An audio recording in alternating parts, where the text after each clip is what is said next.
some major news for people who live in the Vaudreuil area. After years of waiting, that area is finally getting a hospital.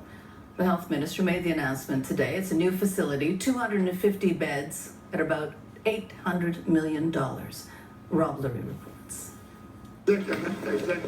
It's an announcement people have been waiting for years to hear. And if you're hoping to see a picture, for now, this is the best you'll get. There are still no architectural plans and no builder has been chosen. But the health minister promises it's happening. It should be between 200 and 300 beds, maybe more, but the evaluation in the initial process will determine that. It's going to be built on this piece of land just off the Trans-Canada, which the government is in the process of buying. And for many, the hospital can't come soon enough. 140,000 people live in the area. Many have to travel more than 20 minutes to the Lakeshore or Valleyfield hospitals, and some cross the Ontario border to get medical treatment. $20 million a year go to Hawkesbury, and it's Quebec residents using the hospital. We're extremely pleased. We were long overdue, obviously. The health minister hopes construction will begin in about 5 years' time, and the hospital will open a few years after that.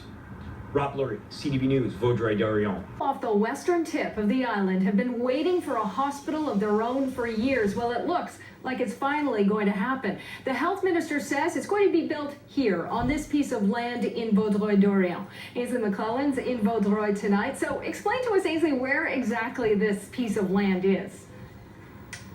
Yeah, you might not be able to tell. It just looks pretty much like a vacant lot. But right behind us, we have Highway 30 in Vaudreuil, and this 250,000 square meters of land is situated along Cité des Jeunes Boulevard all the way down to Harwood. And today, the province announced that it had set aside $16 million to buy or expropriate this land in order to build this $800 million hospital. This is something that people in the area have been asking for years, and they say that there is a real need, because right now, if they want to go to the hospital, they're traveling at least 20 kilometers in either direction to go to Valleyfield or to go to the Lakeshore Hospital. They say they can face long waits once they get there, and that's because the population in this area is booming. So while they say $800 million is a hefty price tag, they say it's worth it.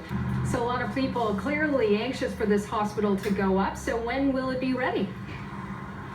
They're still going to have to wait a few years at least. Gaetan Baguette today saying that it's within 5 years that they expect to be able to break ground on this hospital. It's still not, he says the money has been put aside for that, it's budgeted, but it's still not clear whether, for example, this will be a public-private partnership, this hospital. So we'll have to wait and see on that, but he says within 5 years, you should see some dust moving around here on this vacant lot. Vaudreuil, thank you Ainsley, thank you so much.